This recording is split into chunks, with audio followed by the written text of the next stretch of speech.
Good morning students. So last lecture में जो है हमने क्या निकालनी सीखी थी, जो है टर्म सिंबल्स जो है निकालना सीखे थे, जो कि एक इम्पॉर्टेंट हमारा जो है पार्ट है किसका, हमारे इस चैप्टर का। ठीक है, एक चीज़ याद रखना, अगर वो एग्ज़ाम में बोले कि ग्राउंड स्टेट टर्म सिंबल निकालना है, ग्राउंड स्टेट टर्म सिंबल, तो जो हमने वो जो ML निकाला था, MS निकाला था, वो वाला मेथड से हम क्या है इजीली जो है डायरेक्टली ग्राउंड स्टेट टर्म कौन सी होगी किसी भी कॉन्फ़िगरेशन की, वो हम इजीली कैलकुलेट कर सकते हैं।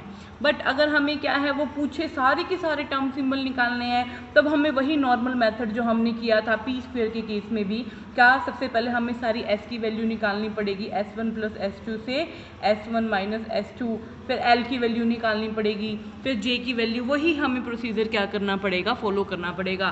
दैट मीन्स अगर वो only direct ground state term पूछे तो ML MS वाले मेथड से हम डायरेक्टली निकाल सकते हैं। ठीक है, लेकिन अगर वो पूछे सारे के सारे टर्म सिंबल्स बताओ किसी एक पर्टिकुलर कॉन्फ़िगरेशन के, इन दैट केस हमें क्या है S1 + S2 से S1 - S2, वही मेथड्स को क्या करना पड़ेगा, अपने फॉलो करना पड़ेगा। ठीक है, आज जो है हम स्टार्ट करेंगे, वो हम स्टार्ट करेंगे इलेक्ट्रॉनिक स्पेक्ट्रा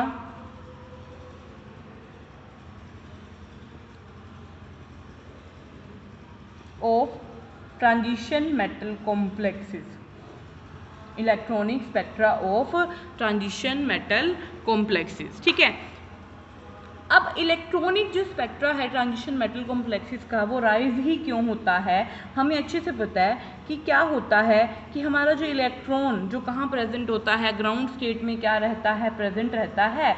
वो इलेक्ट्रॉन क्या करता है, जब उसके ऊपर एक जो लाइट है फॉल करती है, ठीक है, और लाइट क्या कंटेन करती है, फोटोन्स कंटेन करती है। ठीक है, तो जो एक बंच ऑफ फोटोन्स किसके ऊपर फॉल करता है, इलेक्ट्रॉन के ऊपर, जो है अनपेयर्ड इलेक्ट्रॉन के ऊपर फॉल करता है। वो इलेक्ट्रॉन क्या करता है, इस फोटोन से एक सूटेबल वेवलेंथ के फोटोन को एब्जॉर्ब कर लेता है, और उस सूटेबल फोटोन के जो हमारे जिसको वो एब्जॉर्ब करेगा, उसकी वेवलेंथ किसकी इक्वल होती है, इस एनर्जी डिफरेंस के इक्वल होती है। कौन सा एनर्जी डिफरेंस, ग्राउंड स्टेट और एक्साइटेड स्टेट के एनर्जी डिफरेंस के क्या रहती है, इक्वल रहती है। ठीक है, जैसे ही ये इलेक्ट्रॉन क्या करेगा, विजिबल लाइट से क्या कर लेगा, एक पर्टिकुलर वेवलेंथ को एब्जॉर्ब कर लेगा, ये इलेक्ट्रॉन कहाँ चला जाएगा, इलेक्ट्रॉन जो है एब्जॉर्प्शन स्पेक्ट्रा शो करने के लिए कहाँ चला जाएगा, ग्राउंड स्टेट से कहाँ चला जाएगा, एक्साइटेड स्टेट में जंप कर जाएगा। ठीक है, अब हमें अच्छे से पता है कि एक्साइटेड स्टेट में किसी भी इलेक्ट्रॉन का जो टाइम होता है वो क्या होता है, बहुत ही स्मॉल होता है, और स्मॉल होने की वजह से ये वापस कहाँ आएगा, कि जो है ग्राउंड स्टेट पर आएगा, और जब ये वापस ग्राउंड स्टेट पर आएगा तो ये क्या करेगा, कोई ना कोई जो है ट्रांजिशंस क्या करेगा, जो है एब्जॉर्प्शन बैंड क्या करता है, शो करता है, क्या करेगा, एब्जॉर्प्शन बैंड हमें क्या करेगा, शो करेगा। दैट मीन्स जितनी ज़्यादा ये, जितनी इलेक्ट्रॉनिक ट्रांजिशन ये करेगा from ground state to excited state, excited state से वापस ग्राउंड स्टेट, तो जितनी भी ये इलेक्ट्रॉनिक ट्रांजिशन ये करेगा वो किस फॉर्म में हमें अपीयर होंगी, in the form of absorption band हमें क्या है, वो सारी की सारी इलेक्ट्रॉनिक ट्रांजिशन क्या है, हमें अपीयर होंगी।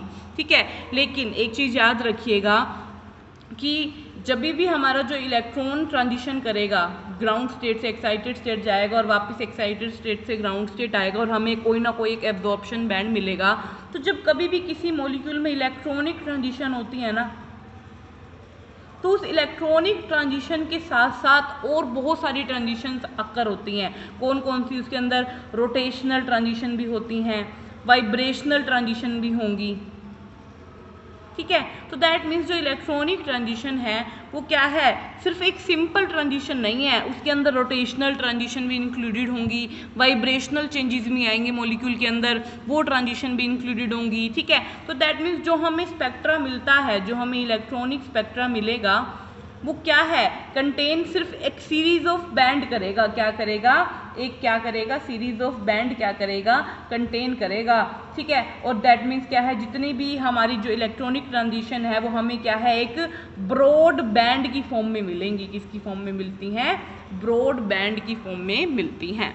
ठीक है, अच्छा, हमने बोला कि जो ऐसे बहुत सारी ट्रांजिशन अक्कर हो सकती हैं जिसमें जो हमारा इलेक्ट्रॉन जाएगा ग्राउंड स्टेट से एक्साइटेड स्टेट में और एक्साइटेड से वापस ग्राउंड स्टेट में आएगा, जिसकी वजह से हमें क्या मिलता है, एक एब्जॉर्प्शन बैंड मिलता है। ठीक है, अब ये एक एब्जॉर्प्शन बैंड नहीं होगा, बहुत सारे एब्जॉर्प्शन बैंड हो सकते हैं क्योंकि एक नंबर ऑफ इलेक्ट्रॉनिक ट्रांजिशन क्या है, अक्कर हो सकती है। लेकिन क्या जितनी भी ट्रांजिशन होंगी हमारी ग्राउंड स्टेट से एक्साइटेड स्टेट में, क्या वो सारी की सारी क्या है, कोई ना कोई जो है एब्जॉर्प्शन बैंड देंगी?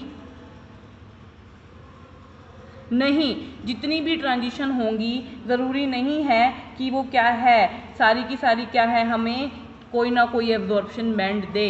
दैट मीन्स कुछ जो ट्रांजिशंस होंगी हमारी वो तो क्या देंगी, हमें एब्जॉर्प्शन बैंड देंगी, और कुछ हमें क्या है, एब्जॉर्प्शन बैंड नहीं हमें देंगी। तो वो ट्रांजिशन जिससे हमें कोई ना कोई एब्जॉर्प्शन बैंड मिलेगा, उन ट्रांजिशंस को हम बोलते हैं अलाउड ट्रांजिशन। क्या बोलते हैं?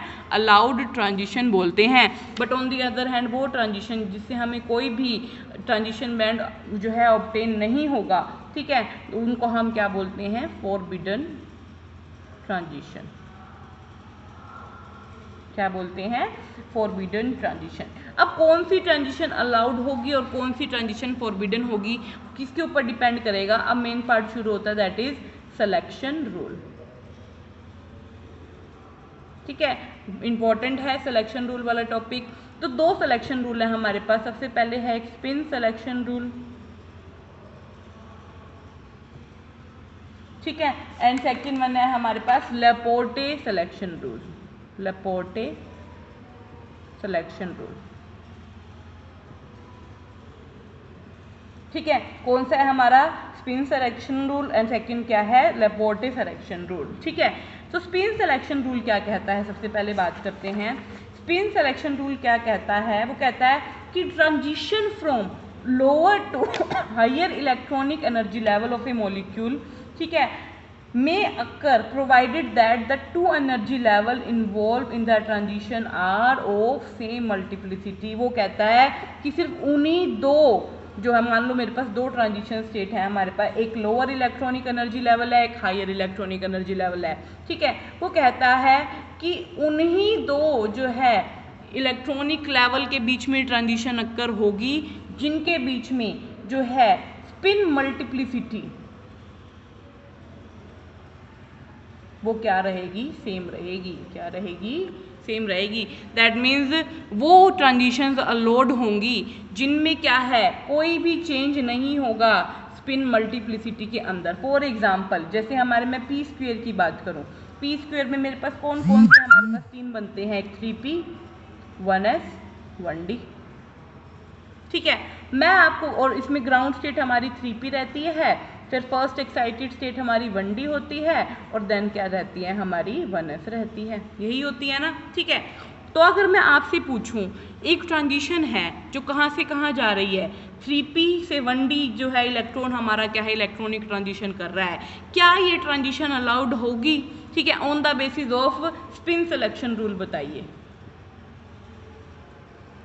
तो आप क्या देखेंगे यहाँ, आप यहाँ देखेंगे कि यहाँ पर तो 3p3 है और यहाँ पर क्या है 1d है, ठीक है, यहाँ पर स्पिन मल्टीप्लिसिटी है और यहाँ स्पिन मल्टीप्लिसिटी 1 है, लेकिन हमारा स्पिन सिलेक्शन रूल क्या कहता है कि स्पिन मल्टीप्लिसिटी क्या रहनी चाहिए, सेम रहनी चाहिए। दैट मीन्स ये ट्रांजिशन अलाउड नहीं होगी, ये वाली ट्रांजिशन शो नहीं होगी। That means spin selection rule क्या कहता है कि स्पिन मल्टीप्लिसिटी क्या रहनी चाहिए, सेम रहनी चाहिए। और अगर मैं ये बताऊं कि जब जो इलेक्ट्रॉन है हमारा, जो नंबर ऑफ अनपेयर्ड इलेक्ट्रॉन है वो क्या है, ग्राउंड स्टेट से जाते हुए एक्साइटेड स्टेट में चेंज नहीं होनी चाहिए। ऐसा ना हो कि नीचे तो नंबर ऑफ अनपेयर्ड इलेक्ट्रॉन 1 है और ऊपर जाके वो 3 बन जाए, नहीं, ये चीज़ अलाउड नहीं है। दैट मीन्स स्पिन की मल्टीप्लिसिटी क्या रहनी चाहिए, हमारे पास सेम रहनी चाहिए। तो अगर मैं मैथमेटिकल टर्म में बात करूं तो चेंज इन स्पिन वो क्या रहना चाहिए, 0 रहना चाहिए, कि कोई भी चेंज नहीं आना चाहिए स्पिन में। तो that means spin multiplicity rule क्या कहता है, सिर्फ वही ट्रांजिशन अलाउड होंगी जिनके अंदर क्या है, स्पिन मल्टीप्लिसिटी क्या रहेगी, हमारी सेम रहेगी। ठीक है, फॉर एग्जांपल अगर मैं डी स्क्वायर की बात करूं, ठीक है, डी स्क्वायर में हमारे पास कौन कौन से टर्म्स जो है पॉसिबल हैं, वो है हमारे पास 3p 1s 1d 3f और 1g। तो अगर मैं बोलूँ 3p से 3f, क्या ट्रांजिशन अलाउड है?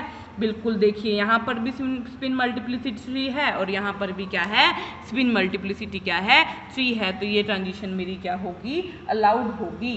ठीक है, क्योंकि यहाँ पर कोई भी चेंज नहीं आ रहा है। ठीक है, वो ट्रांजिशन जिसके अंदर स्पिन हमारी 0 नहीं होती है वो या तो फॉरबिडन होती हैं हमारी ट्रांजिशन, या फिर क्या होती हैं, इतनी ज़्यादा वीक होती हैं कि वो एब्जॉर्ब भी हमारे जो हमें क्या है, ऑब्जर्व ही नहीं होती हैं। ठीक है, दैट मीन्स ये हमारा क्या था, हमारा फर्स्ट रूल था जिसको हम क्या बोलते हैं, स्पिन सिलेक्शन रूल बोलते हैं। ठीक है, एक बार इसको देख लीजिएगा। कल में हम जो इम्पोर्टेंट है, सेकंड वाला तो और भी इम्पोर्टेंट है, दैट इज़ लेपोर्टे सिलेक्शन रूल, बहुत बार एग्जाम में आता है और इसकी जो रिलैक्सेशन है वो भी क्या है, इम्पोर्टेंट है। Thank you.